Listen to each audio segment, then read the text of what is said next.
मनुष्य के जीवन में अनेक भय हैं, किंतु जो सबसे बड़ा भय है वह मृत्यु का भय है, जीवन को खो देने का भय है। मनुष्य जीना चाहता है क्योंकि जीकर ही वह अपनी इच्छाओं की पूर्ति कर सकता है। इच्छाओं की पूर्ति सुख देती है, सुखद अनुभूति देती है। इस कारण मनुष्य को जीवन से प्रेम है, जीने से प्रेम है और मृत्यु का भय है। प्राचीन भारत का एक बालक नचिकेता यम के द्वार पहुंच गया है और यम से जाकर प्रश्न पूछता है कि मृत्यु को जीतने का क्या रहस्य है। मनुष्य कैसे मृत्यु से बच सकता है, मनुष्य कैसे अमरता को प्राप्त कर सकता है। हे यमदेव, हे महानुभाव, मृत्यु को जीतने का क्या उपाय है, कृपया मुझे बताएं। अमरता का क्या रहस्य है, कृपया मुझे समझाएं। और नचिकेता को अमरता का रहस्य बताते हुए यम कहते हैं, यदा सर्वे प्रमुच्यन्ते कामा अथ मृत्यो अमृतो भवति। हे नचिकेता, जब मनुष्य के हृदय से सारी कामनाएं मिट जाती हैं तब यह मरणशील मनुष्य अमर हो जाता है। साधारण सा सूत्र है, साधारण सी बात है। आदमी अमरता खोजने के लिए बाहर भटकता है। अमृत की तलाश में लोग एक देश से दूसरे देश की यात्राओं पे गए हैं। पूरे पृथ्वी के चक्कर काटे हैं लोगों ने, तरह तरह के उपाय किए हैं, लेकिन ऐसा उपाय तो किसी ने नहीं कहा जो यम नचिकेता को कह रहे हैं। यम कह रहे हैं कि जब हृदय से सारी वासनाएं मिट जाती हैं, सारी कामनाएं मिट जाती हैं, तब मरणशील मनुष्य अमर हो जाता है। अद्भुत रहस्य है। आज ऐसे रहस्य को हम समझने का प्रयास करेंगे कि जब हृदय से सारी कामनाएं मिट जाती हैं तो मनुष्य अमर कैसे हो सकता है। आपने तो किसी को अमर होते हुए देखा नहीं, आपने तो जिनको भी देखा है मरते हुए ही देखा है। यहाँ तक कि आपने साधु संतों को भी मरते हुए देखा है। बुद्ध भी चले गए धरती से, कृष्ण भी चले गए, महावीर भी चले गए, कबीर साहब भी चले गए, सब के सब चले गए। फिर अमर हम किसको कहें? कौन अमर हो गया? अमरता का रहस्य क्या है और वो क्या है हमारे भीतर जो कि अमर है, जिसे मृत्यु छूती नहीं है? और कैसे हृदय से सारी कामनाओं के मिट जाने से मनुष्य अमर हो सकता है? बात कामनाओं की हो रही है, बात इच्छाओं की हो रही है। यमराज कह रहे हैं कि जब हृदय से सारी कामनाएं मिट जाती हैं तब मनुष्य अमर हो जाता है। अर्थात मनुष्य की अमरता में यदि कोई चीज़ बाधक है तो वह मनुष्य की अपनी ही कामनाएं हैं, अपनी ही इच्छाएं हैं, अपनी ही वासनाएं हैं। कैसे? विचारणीय है कि मनुष्य कामनाएं क्यों करता है, क्यों इच्छाएं करता है, क्यों किसी मनुष्य के भीतर इच्छाएं उठती हैं, अनंत अनंत वासनाएं उठती हैं। उसके पीछे कारण क्या है? उसके पीछे जो कारण है, उस कारण पे हमने कल चर्चा किया था। वो कारण ये है कि मनुष्य अपने को इस सृष्टि से भिन्न मानता है। सृष्टि से जैसे ही अपने को उसने भिन्न माना, वैसे ही उसने देखा कि सृष्टि विराट है और मैं क्षुद्र हूँ, मैं छोटा हूँ। तो इस छोटेपन के भाव के कारण भीतर भय की उत्पत्ति होती है, चिंता की उत्पत्ति होती है, असुरक्षा की भावना घेरती है।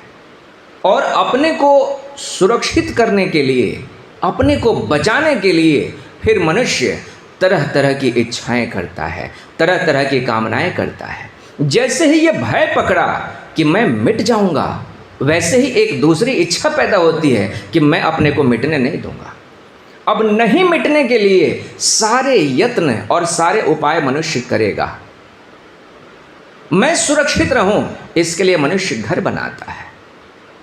मैं मर जाऊं तो मेरे बाद मेरे जीवन की श्रृंखला चलती रहे, इसके लिए मनुष्य बच्चे पैदा करता है।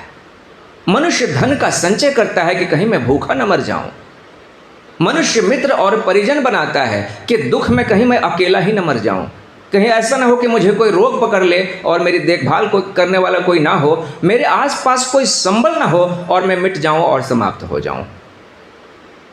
तो जीवन की सारी इच्छाएं, सारी कामनाएं इस एक बुनियादी भ्रांति से निकल रही हैं कि मैं क्षुद्र हूं, मैं इस सृष्टि से पृथक हूं, मैं इस सृष्टि से अलग हूं, मैं अकेला हूं, अलग थलग हूं, छोटा हूं, लघु हूं, बूंद हूं, कब मिट जाऊंगा कुछ पता नहीं है।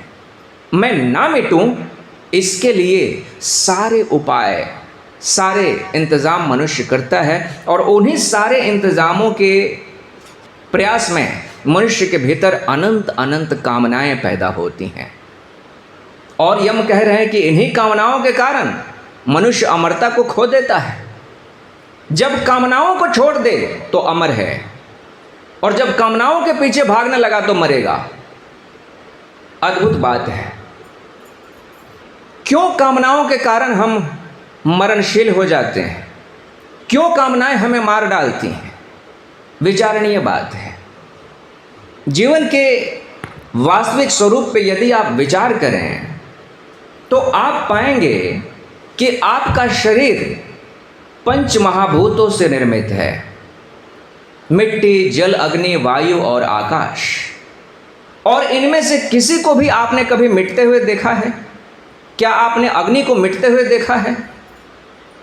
अग्नि मिटा देती है चीज़ों को, लेकिन अग्नि स्वयं नहीं मिटती। अग्नि किसी न किसी रूप में कहीं न कहीं हमेशा ही उपस्थित रहती है। वायु को आपने मिटते हुए देखा है? नहीं, वायु भी नहीं मिटती। आकाश को आपने मिटते हुए देखा है? पृथ्वी को आपने मिटते हुए देखा है? नहीं। ये पंच महाभूत तो मिटते ही नहीं। तो आप यदि पंच महाभूतों से मिलकर बने हैं, तो जिस दिन आपका शरीर मिटेगा, क्या ये पंच महाभूत भी मिट जाएंगे? नहीं। इन पंच महाभूतों ने एक आकार लिया है, एक विशिष्ट आकार लिया है। वो आकार उस दिन विच्छिन्न हो जाएगा, आकार उस दिन बिखर जाएगा। लेकिन ये पंच महाभूत बिखरने वाले नहीं हैं, ये पंच महाभूत मिटने वाले नहीं हैं। आज वो इकट्ठा हुए हैं और इकट्ठा होके आपके शरीर का रूप धरा है। लेकिन जिस दिन आपका शरीर मिटेगा, उस दिन वो इकट्ठा होके फिर किसी दूसरे शरीर का रूप धर लेंगे। फिर जब वो शरीर मिटेगा तो किसी तीसरे शरीर का रूप धर लेंगे। ये प्रक्रिया चलती ही रहेगी। आकार मिटेंगे लेकिन पंच महाभूत नहीं मिटेंगे। तो आपका शरीर पंच महाभूतों से मिलके बना है और आपने देखा कि पंच महाभूत मिटते नहीं हैं। तो जब पंच महाभूत नहीं मिटते तो फिर आप ये क्यों कहते हैं कि मैं मर जाऊंगा और मैं मिट जाऊंगा? यह जो मैं है वह क्या है जो मिटने से डरता है? मैं एक झूठी वास्तविकता है, एक झूठी पहचान है जो इस शरीर ने और इस मन ने पहन लिया है। सागर के ऊपर एक लहर उठी है और वो लहर कहती है कि मैं सागर से भिन्न हूँ, मैं सागर से अलग हूँ। जैसे ही लहर ने सागर से अपने को अलग माना, वैसे ही लहर के अंदर एक बोध आया कि सागर तो विराट है और मैं क्षुद्र हूँ, छोटी हूँ। तो मैं एक दिन मिट जाऊँगी, मैं एक दिन समाप्त हो जाऊँगी। ठीक इसी तरह का बोध मैं के भीतर आता है, जीवात्मा के भीतर आता है। जैसे ही जीवात्मा अपने को अलग मानता है, मिटने की भावना उसके भीतर प्रबल होने लग जाती है। जीवन की बनावट पे हमें ठीक से विचार करना होगा यदि हम अमरता के सूत्र को समझना चाहते हैं। तो पहली तो बात हमने ये देखी कि हमारा जो शरीर है वो पंच महाभूतों से मिलके बना हुआ है और ये पंच महाभूत मिटते नहीं हैं, ये अमर हैं। तो जब पंच महाभूत अमर हैं तो फिर आपको मिटने का क्या डर है? जब पंच महाभूत अमर हैं और पंच महाभूतों से ही मिलके आप बने हुए हैं तो फिर आप कहाँ से मिटने वाले हैं? पंच महाभूत तो रहेंगे, क्षितिज जल पावक गगन समीर, ये सब के सब यहीं रहेंगे, तो फिर मिटेगा क्या? कुछ नहीं मिटने वाला है। ये जो आकार है वो आकार मिट जाएगा, लेकिन दूसरे आकार में आप सदैव जीवित रहेंगे। तीसरे आकार में, तीसरे प्रकार में आप सदैव जीवित रहेंगे। आपको क्या लगता है कि जिस मिट्टी से आपका शरीर बना है, क्या इस मिट्टी से पहले कोई शरीर नहीं बने होंगे? बने होंगे। मटेरियल तो वही है, बनाने वाली धरती भी वही है। हो सकता है कि जिस मिट्टी से सिकंदर का शरीर बना था उसी मिट्टी से आपका शरीर बना हो। यह संभव है कि जिस मिट्टी से महात्मा बुद्ध का शरीर बना था उसी मिट्टी से आपका शरीर बना हो। यह संभव है कि जिस मिट्टी से आपके पूर्वजों का शरीर बना था उसी मिट्टी से आपका शरीर भी बना हो। कहते हैं पुरातत्वविद कि आज एक एक मनुष्य जहां बैठा है, आप जहां बैठे हैं, ठीक उस जगह पे कम से कम 7 लोगों की कब्र बन चुकी है अभी तक। इस धरती पे इतने लोग आए और गए कि आप जहां हैं वहां 7 लोगों को दफनाया जा चुका है, जलाया जा चुका है। इतने लोग आए और गए। मिट्टी राख हो जाती है, फिर वही राख वहां से इकट्ठा होकर एक दूसरा आकार, एक दूसरा प्रकार ग्रहण कर लेती है। तो आकार मिटते हैं लेकिन मिट्टी नहीं मिटती। आकार मिटते हैं लेकिन अग्नि नहीं मिटती, वायु नहीं मिटती। आकार को बनाने वाले जो बुनियादी तत्व हैं वो कदापि नहीं मिटते हैं। आपकी भ्रांति ये है कि आपने अपने को आकार मान लिया है। मैं यह शरीर हूँ, ये हमारी पहली भ्रांति है। सबसे पहली भ्रांति ये है कि मैं शरीर हूँ और इस कारण से मिट जाने का भय होना स्वाभाविक है, क्योंकि शरीर तो मिट जाएगा। शरीर आकार है, पंचभूतों का संघात है। पंचभूत जिस दिन अलग होंगे उस दिन शरीर भी बिखर जाएगा। तो यदि आपने स्वयं को शरीर माना है तो मिटने का भय तो स्वाभाविक है, क्योंकि शरीर मिटेगा। तो पहली भ्रांति ये है कि हम अपने आप को शरीर मानते हैं। और इसके बाद दूसरी भ्रांति क्या है? शरीर मानने की जो भ्रांति है वो प्राकृतिक है, प्राकृतिक रूप से वो हमारे भीतर आती है। ये कुछ ऐसा है जैसे कि एक तो विराट आकाश है और दूसरा इस आकाश में यूँ समझिए कि एक पानी का बुलबुला बन गया और उस पानी के बुलबुले के भीतर छोटा सा आकाश कैद हो गया है। तो पानी के बुलबुले के भीतर जो आकाश बंद हो गया वो बुलबुले के बाहर के आकाश से अपने को भिन्न मानने लगा है। अब वो ये मानने लगा है कि मेरा आकार, मेरा प्रकार इस बुलबुले के अनुरूप है। जितना बड़ा बुलबुला है उतना ही बड़ा मैं हूँ। भ्रम हो गया है, भीतर के आकाश को भ्रम हो गया है कि बाहर के आकाश से मैं भिन्न हूँ। ठीक ऐसा ही भ्रम जीवात्मा को पकड़ता है। जैसे ही जीवात्मा शरीर में बंद हुआ कि उसे एक भ्रांति पकड़ जाती है कि मैं इस शरीर के भीतर हूँ, शरीर के बाहर हूँ, ये अनुभूति उसे बिल्कुल भी नहीं आती। वो सिर्फ और सिर्फ शरीर के भीतर अपने को मानता है। और चूंकि शरीर नश्वर है, वो जानता है कि शरीर एक दिन मिट जाएगा, इसलिए स्वयं के मिट जाने का डर भी उसे निरंतर बना रहता है। बुलबुले के भीतर जो आकाश बंद हो गया है वो जानता है कि बुलबुले फूटते हैं। मेरा बुलबुला भी एक दिन फूट जाएगा और जिस दिन मेरा बुलबुला फूट जाएगा उस दिन मैं मर जाऊंगा, उस दिन मैं समाप्त हो जाऊंगा। लेकिन ऐसा है नहीं। यमराज दूसरे सूत्र में कहते हैं कि आत्मानम रथीनम विद्धि शरीरम रथमेव तु बुद्धिम तो सारथिम विद्धि मनः प्रग्रहमेव च इंद्रियाणि हयाना होर्विषयान स्तेषु गोचरान आत्मेन्द्रिय मनोयुक्तम भोक्ता इति आहुर मनीषिणः। कहते हैं कि हे नचिकेता, शरीर रथ है, इंद्रियां घोड़े हैं, मन उन घोड़ों की लगाम है, बुद्धि सारथी है और जीवात्मा इस रथ पे बैठा हुआ रथी है। लेकिन दुर्भाग्य की बात यह है कि जीवात्मा अपने को ही भूला हुआ है। जीवात्मा यूं कहिए तो सो गया है। अगर सारथी सो जाए, अगर रथी सो जाए तो रथ कहाँ जाएगा, घोड़े कहाँ जाएंगे? अपनी मर्जी से भागेंगे, जहाँ मन हुआ वहीं दौड़े चले जाएंगे। जिस मार्ग पे नहीं जाना चाहिए उसी मार्ग पे दौड़े हुए जाएंगे घोड़े। बड़ी व्यवस्था से बताते हैं। हमारी इंद्रियां जो हैं वो घोड़े हैं। हमारे आँख, नाक, कान, जिह्वा इत्यादि ये सब के सब घोड़े हैं। और संसार के जो विषय हैं, दृश्य हैं, रूप हैं, स्वाद है, रंग है, ये सब के सब हमारी इंद्रियों को आकर्षित कर रहे हैं, अपनी तरफ खींच रहे हैं। मन उन घोड़ों की लगाम है। लगाम के पास अपना कोई विवेक नहीं है। लगाम को क्या पता घोड़ों को कहाँ ले जाना है। लेकिन मन से श्रेष्ठ उन्होंने बुद्धि को कहा है। मन लगाम है और बुद्धि सारथी है। बुद्धि को पता है कि लगाम को कैसे पकड़ के रखनी है। बुद्धि को पता है कि मन को कैसे नियंत्रित करना है। लेकिन बुद्धि से भी श्रेष्ठ है कौन?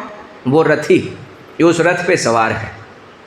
उसे कहाँ जाना है इसका निर्देश वो बुद्धि को देगा। जैसा निर्देश बुद्धि को मिलेगी, बुद्धि उस प्रकार से लगाम खींचेगी, अर्थात मन को नियंत्रित करेगी। जिस प्रकार से लगाम खींचे जाएंगे घोड़े, उसी प्रकार से अपनी दिशा तय करेंगे। लेकिन जीवात्मा करीब करीब मूर्छित है। जीवात्मा ने करीब करीब अपने को भुला ही दिया है। ये रथ पूरी तरह से घोड़ों के हवाले हो गया है। घोड़ों की जहाँ मर्जी होती है घोड़े दौड़ते हैं, वहाँ घोड़े जाते हैं। हमारे भीतर जो अमरता का तत्व है उसे हमने बिल्कुल भुला ही दिया है। हम अपने को शरीर मान के बैठे हैं, हम अपने को मन ही मान के बैठे हैं, हम अपने को विषय ही मान के बैठे हैं। जब आप किसी वस्तु को देखते हैं या फिर सुनते हैं तो उस वस्तु को देखते और सुनते हुए क्या आपको भीतर देखने और सुनने वाले की प्रतीति होती है? क्या आपको यह अनुभव में आता है कि मेरे भीतर कोई देखने वाला और सुनने वाला भी है? किसी भी चीज़ को देखते हुए क्या देखने वाले के प्रति आप कभी सजग रह पाते हैं? करीब करीब यह नहीं होता है। जब भी आप किसी चीज़ को देखते हैं तो उस देखने की प्रक्रिया में आप इतने खो जाते हैं कि उस विषय के साथ आपका तादात्म्य गहरा हो जाता है। विषय को आप देखते हैं लेकिन देखने वाले को आप भूल जाते हैं, दृष्टा को भूल जाते हैं। विषय को ही देखते देखते आप करीब करीब विषय ही हो जाते हैं। जैसे उदाहरण के लिए मान लीजिए कि आप मुझे सुन रहे हैं, तो इस सुनने की प्रक्रिया में आप अपने सुनने वाले को भूल गए हैं। गौर से आप इस पे विचार करके देखिए। जब आप मुझे सुन रहे हैं तो आप अपने को भूल चुके हैं। श्रोता अपने को भूल चुका है। श्रवण की प्रक्रिया में सुनना एक विषय है, उस विषय में आपने स्वयं को खो दिया है। तो ये जो खो देने की प्रक्रिया है हमारी, वो निरंतर चल रही है। जैसे ही आंखों के सामने कोई दृश्य आता है, उस दृश्य को देखते हुए हम अपने को खो देते हैं। जैसे ही कोई सुनने का विषय हमारे समक्ष उपस्थित होता है, उसे सुनते हुए हम अपने को खो देते हैं। जब हम स्वाद लेते हैं तो स्वाद लेने की प्रक्रिया में हम स्वाद लेने वाले को खो देते हैं। ये जो खोने की प्रक्रिया है, भूलने की प्रक्रिया है, वो बहुत बहुत पुरानी है, बहुत लंबे समय से चल रही है। जीवात्मा अपने आप को खोता चला गया है, अपने आप को भुलाता चला गया है। जीवात्मा का स्मरण करना है, क्योंकि वो जो जीवात्मा है ना, वही अमरता का तत्व है। उसी के पास है अमृत, वही है अमृत, उसी का स्मरण करना है। तो बड़ी बारीकी से आज उस अमरता के तत्व को, उस जीवात्मा को हम अपने भीतर टटोलने की कोशिश करेंगे कि वो आखिर कौन है, वो क्या है हमारे भीतर जो कि मरता नहीं है। कैसे हमारे भीतर ही बैठा है लेकिन अभी तक हम उससे अनजान हैं, अभी तक हमने उसको नहीं जाना। आइए बारी बारी से हम विश्लेषण करके देखते हैं। सबसे पहले तो हमारा जो ये अस्तित्व है उसके ऊपर हम बारी बारी से विचार करते हैं। सबसे जो बाहरी परत है हमारी, वो क्या है? वो हमारा शरीर है। क्या शरीर अमर है? शरीर अमर नहीं है, क्योंकि शरीर एक विशिष्ट आकार है और वो आकार हर दिन मिट रहा है, समाप्त हो रहा है, यह आप देख रहे हैं। जितने तंदुरुस्त आप 20 साल की उम्र में थे, उतने तंदुरुस्त आप 40 साल की उम्र में नहीं रह गए, और जितने तंदुरुस्त आप 40 की उम्र में थे, उतने तंदुरुस्त आप 60 की उम्र में नहीं रह गए। हर नए दिन के साथ, हर नए वर्ष के साथ आपका शरीर क्षीण हो रहा है, ढल रहा है, मिटने की प्रक्रिया में लगा हुआ है। तो शरीर तो अमर नहीं है। फिर आपके भीतर अमर क्या है? क्या आपका मन अमर है? शरीर के बाद आपके भीतर जो सत्ता है, जिसे आप स्वयं मानते हैं, वो आपका मन है। क्या मन अमर है? इस पे विचार करते हैं। मन क्या है? मन हमारे भीतर सूचनाओं का संग्रह है। बचपन से जो भी सूचनाएं हमने अपने भीतर इकट्ठी की हैं, उन्हीं सब के संग्रह को हम मन कहते हैं। जैसे बचपन में आपको एक नाम दिया गया, आपको एक जाति बताई गई, आपको एक धर्म दिया गया, आपको कहा गया कि आप फला देश के निवासी हैं। फिर आपने शिक्षा ग्रहण की, तो उस शिक्षा के कारण आपके पास डिग्रियां आई, आप डॉक्टर हो गए, आपने पीएचडी कर ली, तरह तरह की उपाधियाँ, पद्मश्री हो गए, पद्म विभूषण हो गए, न मालूम क्या क्या अनगिनत उपाधियाँ आपको मिलती चली गईं। और इन्हीं सारी उपाधियों से मिलके, इन्हीं सारे संस्कारों से मिलके आपका मन निर्मित हुआ है। तो क्या आपका मन अमर है? क्या आपका मन सदा रहने वाला है? इस पे विचार कीजिए। शरीर तो अमर नहीं है, ये हमने देखा, लेकिन क्या मन अमर है? मन कैसे अमर है? जिस दिन शरीर मिटेगा उस दिन मन बचेगा। जब आइंस्टीन मर गया तो आइंस्टीन का मन बचा क्या? नहीं बचा ना। जब व्यक्ति समाप्त हो जाता है तो व्यक्ति के साथ साथ उसका मन भी समाप्त हो जाता है, उसे क्षण समाप्त हो जाता है। कई बार तो व्यक्ति के मरने से पहले ही मन समाप्त हो सकता है। जैसे लोग पागल हो जाते हैं, आपने देखा है ना, लोग पागल हो जाते हैं और अपने आप को भूल जाते हैं, सारी स्मृति समाप्त हो जाती है, याददाश्त चली जाती है, खत्म हो गए, भूल ही जाते हैं अपने को, नाम भूल गए, अपना गांव भूल गए, सारी पहचान भूल गए। हम कहते हैं कि ये पागल हो गए जी। पागल हो गए अर्थात जो मन इन्होंने इकट्ठा कर रखा था वो मन कहीं खो गया, बिखर गया। शरीर के मिटने से पहले ही मन मिट सकता है। आपके शरीर पे अगर एक डंडे से जोर से चोट मार दिया जाए, अभी के अभी आपकी सारी स्मृति समाप्त हो सकती है। आपका मन अभी के अभी मिटाया जा सकता है। एक ज़रा सी सर्जरी आपके ब्रेन की जाए और आपके ब्रेन में थोड़ा सा छेड़छाड़ कर दिया जाए, तो अभी तक जितना कुछ आपने इकट्ठा कर रखा है ना भीतर, जो भी पढ़ाई लिखाई हुई है, सब समाप्त हो जाएगा। जैसे मोबाइल फ़ोन का डाटा लॉस हो जाता है, डिलीट हो जाता है ना कई बार, उसी तरह से यहाँ का डाटा भी डिलीट किया जा सकता है। मन क्या है? डेटा है जो हमने इस जीवन में इकट्ठा किया हुआ है। तो मन भी मरणशील है, ये हम देख रहे हैं। शरीर भी मिटने वाला है और मन भी मिट जाने वाला है। तो शरीर और मन के बाद अब क्या बच रहा है हमारे भीतर? शरीर अमर नहीं है, ये हमने देख लिया। मन भी अमर नहीं है, ये भी हमने देख लिया। फिर क्या अमर है? फिर किसको कह रहे हैं यमराज कि वो अमरता का तत्व भीतर है? जब वासनाएं क्षीण हो जाएंगी तो मनुष्य अमर हो जाएगा। किसकी बात वो कर रहे हैं? क्या शरीर और मन के अतिरिक्त कुछ और भी है आपके भीतर जिसका अनुभव आप करते हैं, हर दिन करते हैं? कुछ ऐसा है?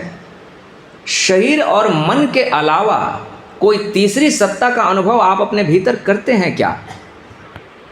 आइए एक छोटा सा प्रयोग करके हम देखते हैं। लाइट्स थोड़ी कम की जाए, थोड़ा सा आप अपने स्थान पे हिल डुल लें, हाथ पैर सीधे करके वहीं पे, और पुनः एक बार ज्ञान मुद्रा में आप बैठेंगे।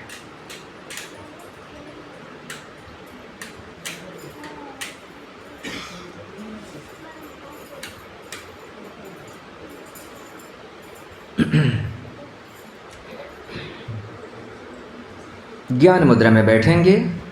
अभी हम तलाशने की कोशिश कर रहे हैं कि हमारे भीतर अमरता का तत्व क्या है। प्रयोग के द्वारा इसे हम देखने का प्रयास करेंगे।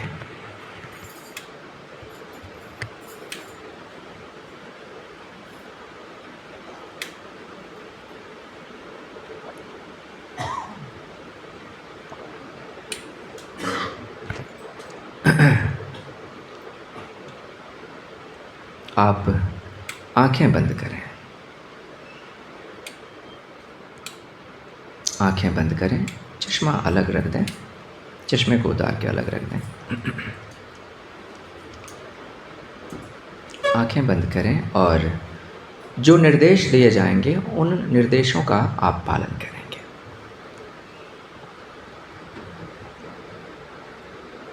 आंखें बंद करें और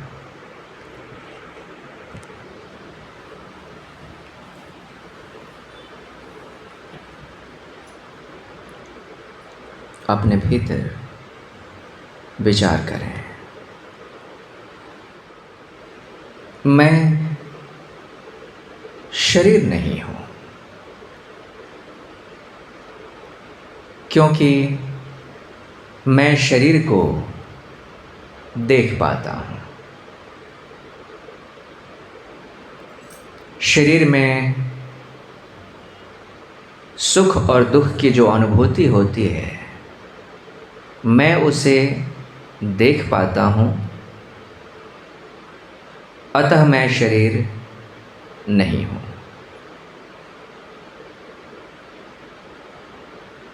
मैं मन भी नहीं हूं, क्योंकि मैं मन को भी देख पाता हूं। मन में जो विचार चलते हैं, मैं उन्हें देख पाता हूँ। मन में जो भावनाएं चलती हैं, मैं उन्हें भी देख पाता हूँ। जब मन को क्रोध पकड़ता है तो मैं क्रोध को देख पाता हूँ। जब मन को ईर्ष्या पकड़ती है तो मैं ईर्ष्या को भी देख पाता हूँ। मन में जब राग और द्वेष उठते हैं तो मैं उन भावों को भी देख पाता हूँ। अर्थात मैं मन में उठने वाले विचार और भावनाएं भी नहीं हूँ,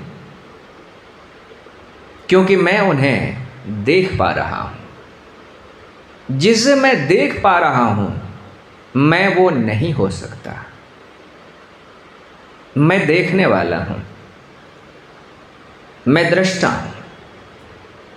मैं शरीर को देख पाता हूँ। बचपन से अभी तक मैंने शरीर को विभिन्न अवस्थाओं से गुजरते हुए देखा। मैंने इस शरीर का बचपन देखा, मैंने इस शरीर की जवानी देखी, और अब मैं इस शरीर का बुढ़ापा भी देख रहा हूँ। शरीर को स्वस्थ रहते हुए मैंने देखा, शरीर को बीमार होते हुए मैंने देखा, शरीर को आकार बदलते मैंने देखा, शरीर को दुर्घटनाग्रस्त होते हुए भी मैंने देखा, मन को सुखी होते हुए मैंने देखा, मन को दुखी होते हुए भी मैंने देखा, मन को आसक्त होते हुए मोह में पड़ते हुए भी मैंने देखा है। जिसे मैं देख रहा हूँ वह मैं नहीं हो सकता। शरीर को मैं देख रहा हूँ, मैं शरीर नहीं हो सकता। मन को भी मैं देख पा रहा हूँ, मैं मन भी नहीं हो सकता। तो शरीर और मन के अलावा मैं क्या हूँ? यदि मैं देख पा रहा हूँ, इसका अर्थ है कि मैं देखने वाला हूँ, मैं दृष्टा हूँ। कुछ क्षण के लिए, कुछ पलों के लिए मैं अपने को सिर्फ दृष्टा के रूप में, देखने वाले के रूप में अनुभव करने का प्रयास करूंगा।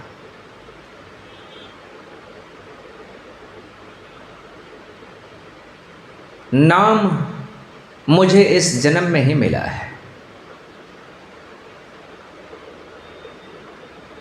नाम मैं नहीं हूं, तो कुछ पल के लिए अपने नाम को मैं अपने से अलग करता हूं।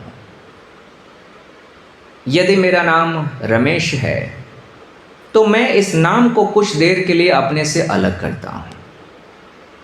यदि मेरा नाम संगीता है तो कुछ पल के लिए इस नाम को मैं अपने से अलग करती हूं। नाम के साथ मुझे जो जाति मिल गई है, वो जाति भी मुझे इसी संसार में मिली है, तो कुछ पल के लिए उस जाति को भी मैं अपने से अलग करता हूं। मुझे संसार से जितनी उपाधियां मिली हैं, उन उपाधियों को भी मैं अपने से अलग करता हूं।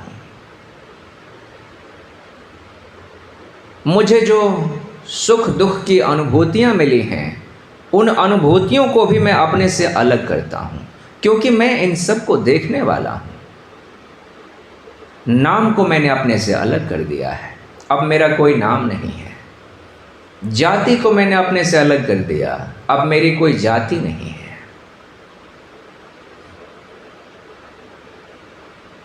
संसार द्वारा दी गई पहचानों को भी मैंने अपने से अलग कर लिया है, अब मेरी कोई पहचान नहीं है। शरीर को मैं देख पा रहा हूं, मैं शरीर नहीं हूं। शरीर को भी थोड़ी देर के लिए अपने से मैं अलग करता हूं। इस प्रकार शरीर और मन से अपने को अलग करके मैं अपने को देखने का प्रयास कर रही हूं। शरीर और मन से अपने को अलग करके मैं अपने को देखने का प्रयास कर रहा हूं कि मैं कौन हूं।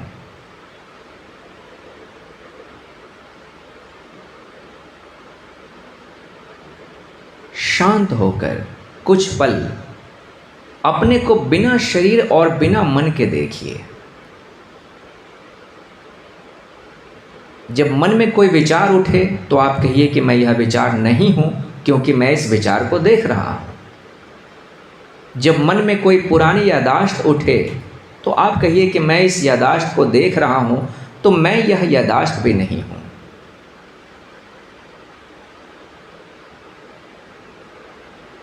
तो बिना शरीर के और बिना मन के मैं क्या हूं, इसे देखने का प्रयास करें।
अब धीमे धीमे आंखें खोलिए।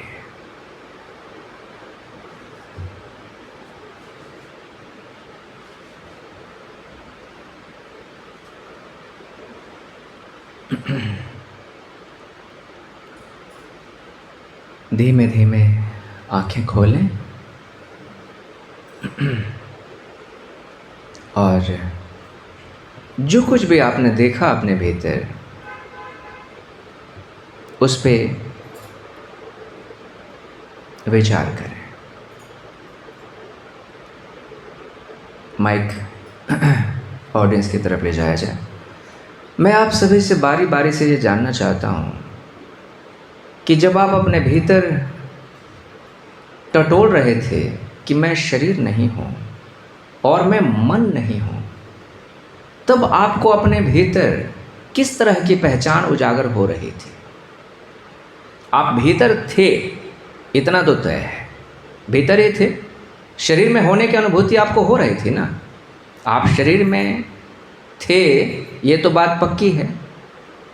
लेकिन जब आपने अपने को ये कहा कि मैं शरीर नहीं हूँ और मैं मन नहीं हूँ, तब आपको अपनी वो अंतिम पहचान कैसी दिखाई दे रही थी?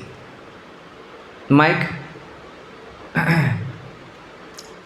मैं आपसे पूछना चाहूँगा कि माइक ले लीजिए एक बार। जब आपने अपने भीतर से अपने नाम को छोड़ दिया, अपने रूप को छोड़ दिया, अपनी यादाश्त को छोड़ दिया, भूत भविष्य की सारी जो कल्पनाएं हैं उन सब को छोड़ दिया, हर पहचान को आपने छोड़ दी, तो जो बचा वो कैसा था? उसका कोई रंग था? शून्यता। शून्यता थी। उसका कोई रंग था? काला गोरा? उसका कोई आकार था? मोटा पतला दुबला? नहीं। कुछ भी नहीं। और कोई पहचान जुड़ी थी उसके साथ? किसी प्रकार की कोई पहचान? कुछ भी नहीं था। और कौन मित्र हमारे बताना चाहेंगे? माइक किसी और को दे दिया जाए, कोई भी। आप सभी ने अनुभव किया है तो आप सभी बारी बारी से बताएं। पीछे ले जाएं माइक।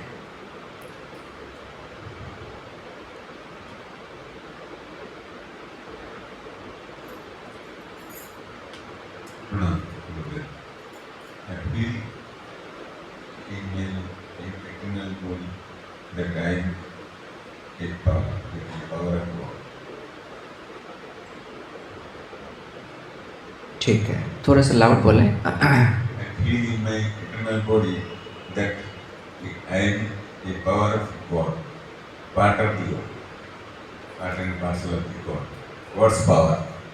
ठीक है, तो वो जो आपने अपने को फील किया कि I am part and parcel of the God, तो उसके कोई स्पेसिफिकेशंस थे? उसकी कोई विशेषता दिख रही थी? वो मोटा पतला है, काला गोरा है, कुछ ऐसा लग रहा था? तो कुछ नहीं लगा, तो कुछ पावर ठीक है, कुछ पावर है नहीं बॉडी में, इंटरनल बॉडी में। हाँ, तो हमको परिचालना कर रहा है।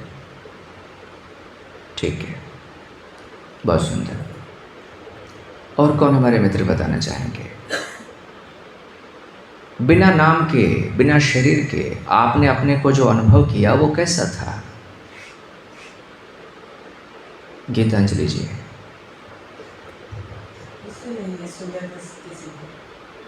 कुछ नहीं था, एक शून्यता थी।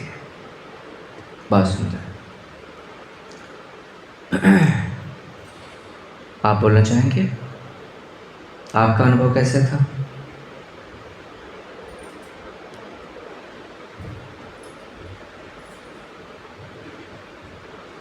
मुझे मैं पूरा अंधकार ही देखा, लेकिन लास्ट का एक सेकंड मैंने छोटा सा लाइट दिखा, तो जो कैंडल की लाइट था, छोटा सा लाइट दिखा। तो आपने उस लाइट को देखा ना, तो आप उस लाइट को देखने वाले हुए, है ना? लाइट आप नहीं हो सके, क्योंकि लाइट दिखी और लाइट चली गई। कुछ देर पहले वो लाइट नहीं दिख रही थी, कुछ देर के लिए लाइट दिखी और फिर लाइट गायब हो गई। एक सेकंड में लाइट चली गई। हाँ, लेकिन वो जो देखने वाला था भीतर बैठा हुआ, वो तो हमेशा रहा ना। जितनी देर मैं बोल रहा था वो सुन रहा था। आपके भीतर जो देखने वाला था वो मेरी बातें सुन रहा था, मेरे मन में क्या विचार चल रहे हैं उसको भी वो देख रहा था। वो लाइट आई, एक सेकंड के लिए चली गई, उसको भी उसने देखा। यानी आपका देखने वाला हमेशा आपके भीतर मौजूद था, और उस देखने वाले का कोई विशेष आकार नहीं था। ठीक है। तो आपने अपने भीतर ये अनुभव किया कि आपका जो दृष्टा है, आपका जो देखने वाला है, वो आपके मन को भी देख रहा है और वो आपके शरीर को भी देख रहा है। शरीर में कहीं भी दुख दर्द की अनुभूति होती है, तुरंत आपके भीतर ये पता चलता है कि यहाँ दर्द हो रहा है, कष्ट हो रहा है। वो कष्ट की अनुभूति किसे हो रही है? क्या शरीर को हो रही है या आपके भीतर जो दृष्टा बैठा है उसे हो रही है? आपके भीतर जो देखने वाला बैठा है उसे वो अनुभूति हो रही है। शरीर को दुख और सुख की अनुभूति क्या होगी?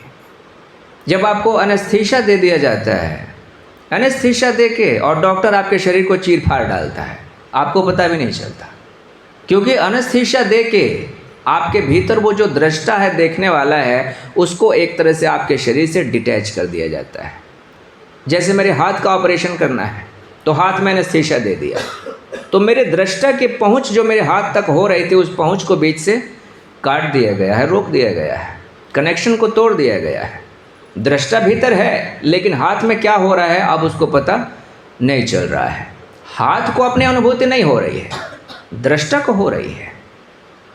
मन में जो सुख दुख की अनुभूति हो रही है वो किसे हो रही है? मेरे दृष्टा को हो रही है। वो जो देख रहा है मन को, उसे देखने की अनुभूति हो रही है। तो अब आप मुझे बताएं कि इस वक्त आपकी जो वास्तविक पहचान है, मूल पहचान है, वो क्या है? क्या शरीर है, मन है, या फिर शरीर और मन का दृष्टा है? कौन सी पहचान आपकी वास्तविक पहचान है इस समय? क्या आप शरीर हैं? हाँ या ना? नहीं है, क्योंकि आप शरीर को देख पा रहे हैं। क्या आप मन हैं?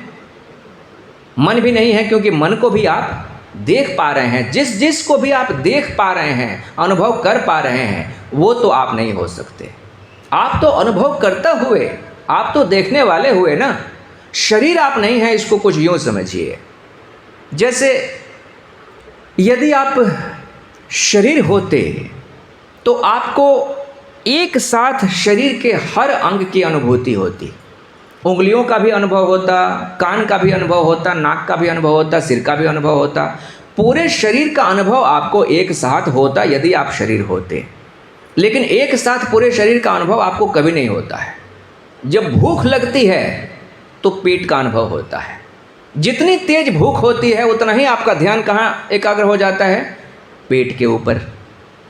भूख लगी है तो पेट की अनुभूति होती है। जब सिर दुखता है तो सिर की अनुभूति होती है। सारा का सारा ध्यान कहाँ चला गया है? सिर के ऊपर चला गया है, क्योंकि सिर में दर्द हो रहा है। और सिर के किसी खास हिस्से में जब दर्द होता है तो सिर्फ उस खास हिस्से की अनुभूति होती है। अगर बाएं हिस्से में दर्द हो तो पूरा ध्यान बाएं हिस्से पे चला जाता है। जब पीठ में दर्द हो तो आपको पीठ की अनुभूति होती है।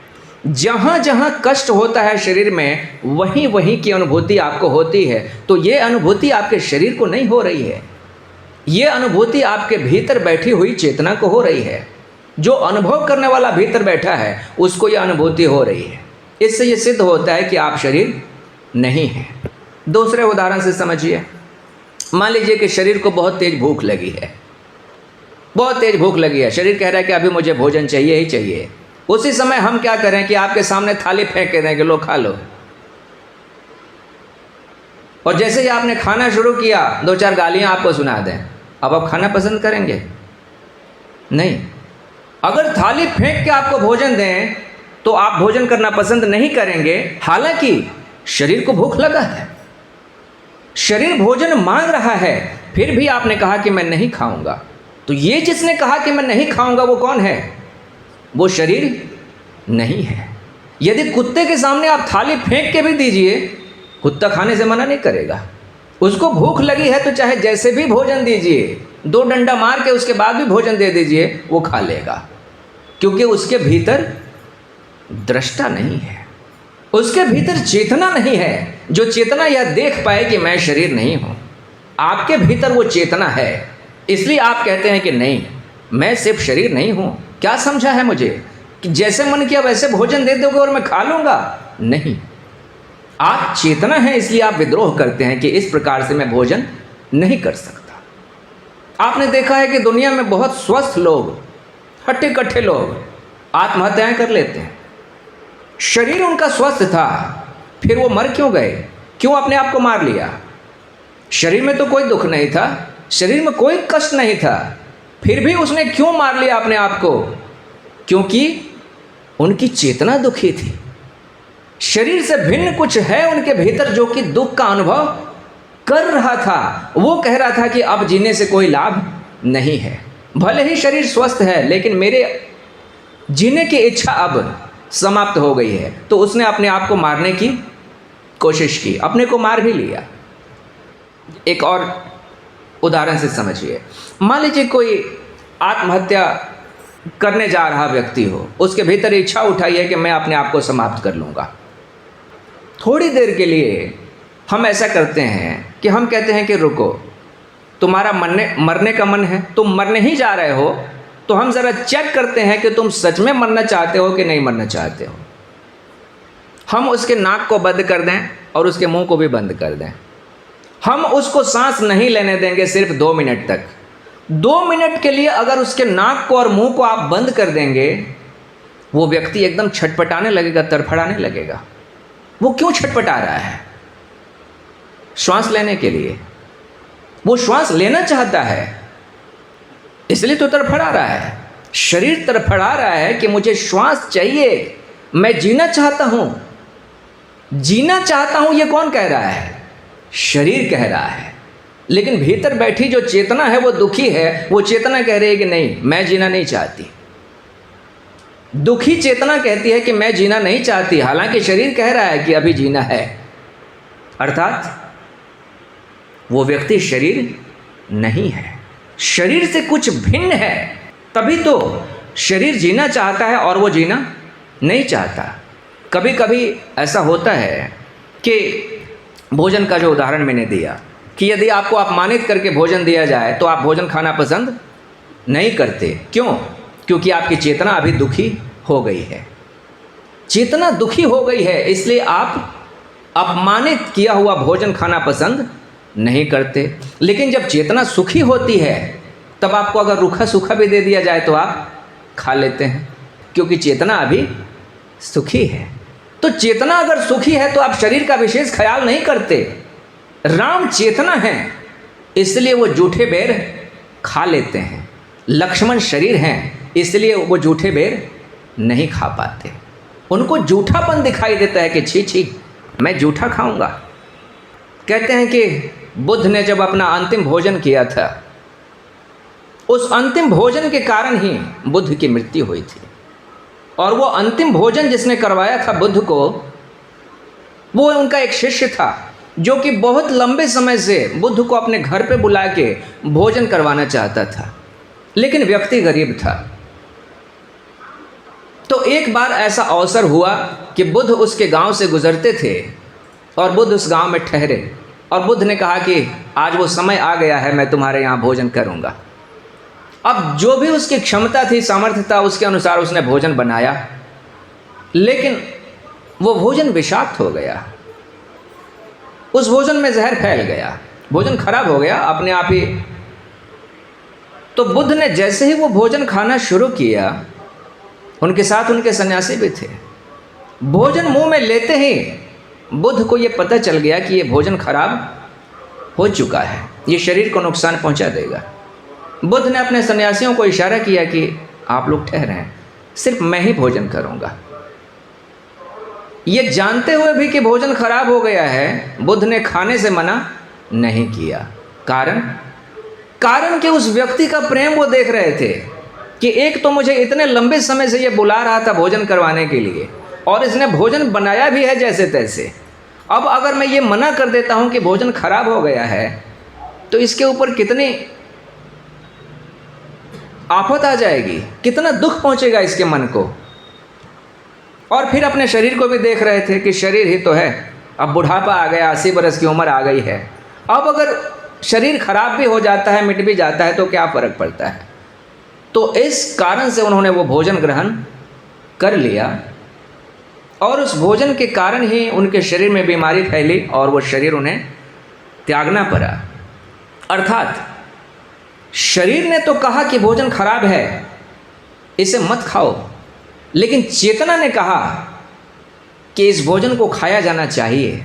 क्योंकि इस भोजन से ज़्यादा श्रेष्ठ कुछ बात है जो मुझे मिल रहा है। भोजन से बढ़ के मुझे प्रेम मिल रहा है, श्रद्धा मिल रही है, सम्मान मिल रहा है। जहाँ श्रद्धा और सम्मान मिलती है वहाँ पे साधारण भोजन भी मिले तो व्यक्ति कर लेता है। कृष्ण गए हैं हस्तिनापुर में, दुर्योधन के घर भोजन नहीं करते हैं, विदुर के घर जाके खाते हैं, रूखी सूखी खाते हैं, क्योंकि प्रेम है। प्रेम के कारण चेतना जब सुखी होती है तो व्यक्ति अपने को शरीर की तरह नहीं देखता। मुझे बचपन की एक घटना याद आती है। एक बार ऐसा हुआ कि मैं दिन में गया अपने घर में और जाके माँ से मैंने कहा कि मुझे बहुत तेज़ भूख लगी है, कुछ भोजन दे दो। और भोजन करीब करीब समाप्त हो गया था, थोड़ा सा बचा था, बचा खुचा जो था, क्योंकि सब लोग खा चुके थे और वो भोजन बनाने का समय भी नहीं था। घंटे 2 घंटे बाद शाम होने वाली थी और शाम का भोजन बनने को था, लेकिन बच्चे ने भोजन मांग दिया है। अब माँ जाती है रसोई में और जाके उसने देखा कि भाई जो भी बचा हुआ है, थोड़ा सा चावल था और दाल थी, तो उसने थाली में डाला चावल दाल और लेके आ गई। और मैं उस समय छत पे था, तो मैंने वो भोजन देखा और मैं समझ गया कि ये भोजन बच्चा कुचा भोजन है। तो मैं नाराज़ हुआ, मैंने कहा कि नहीं, ये मैं नहीं खाऊंगा, बच्चा कुचा भोजन आप दे रहे हो मुझे, मैं नहीं खा सकता इसको। तो बोली कि अच्छा ठीक है। फिर वो थाली को लेके नीचे गई और वो करे भी तो क्या करे, क्योंकि घर में दूसरा कोई भोजन था नहीं। तो आंगन में बैठ के और उसी भोजन को ठीक से ऐसे सजा रही है थाली में, खूब बढ़िया से सुंदर ढंग से उसको सजा रही थी। मैंने छत से देखा, फिर उसी को सजा के खूब बढ़िया से ऊपर लाई और बोली कि बगल वाली काकी से मांग के लाई हूँ। तो मैंने तो देख लिया था, मैंने कहा कि चलो अच्छी बात है। फिर मैंने उसको बड़े प्यार से खाया और जब खा लिया तो मैंने बताया कि ये वही भोजन है ना जो पहले लेके आई थी। बोली कि ना ये तो दूसरा है, मैं तो काकी से मांग के लाई थी। बोली कि मैंने देख लिया था तुमको, है ना, उसको सजाते हुए संवारते हुए। तो बात इतनी सी है कि आप शरीर नहीं हैं, यह बात इससे सिद्ध होती है कि जब आपको अपमानित करके भोजन दिया जाए तो आप खाने से मना करते हैं, चाहे आप कितने भी भूखे हों।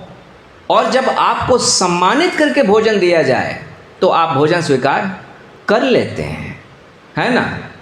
दूसरी तरफ हमने ये देखा कि हम मन भी नहीं है, क्योंकि मन क्या है, विचारों का संग्रह है, भावनाओं का संग्रह है। विचार जो हैं वो इसी संसार से हमें मिले हैं, नाम और उपाधियाँ इसी संसार से हमें मिली हैं। हमारे आने के बाद हमें नाम मिला है, हमारे आने के बाद हमें उपाधियाँ मिली हैं। तो हम नाम और उपाधियाँ भी नहीं हैं, शरीर नहीं है और मन भी नहीं है। हम क्या हैं, अपने भीतर शुद्ध चेतना है, जिसे सिर्फ देखने की अनुभूति होती है।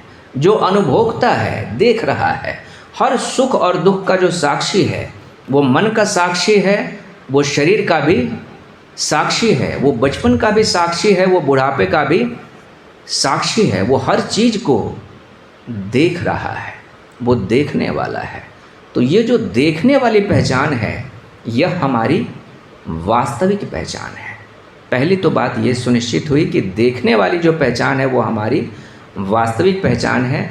अब आगे हम देखेंगे कि कैसे ये जो हमारा दृष्टा है वही हमारे भीतर की अमरता का सूत्र है, वही हमारे भीतर का अमर तत्व है, वही अमृत है, जिसको वेदों ने अमृतस्य पुत्र कहा है। ब्रेक के बाद हम इस पर विचार करेंगे। आप 10 मिनट का ब्रेक ले लीजिए, पानी इत्यादि आप पी कर आ जाइए।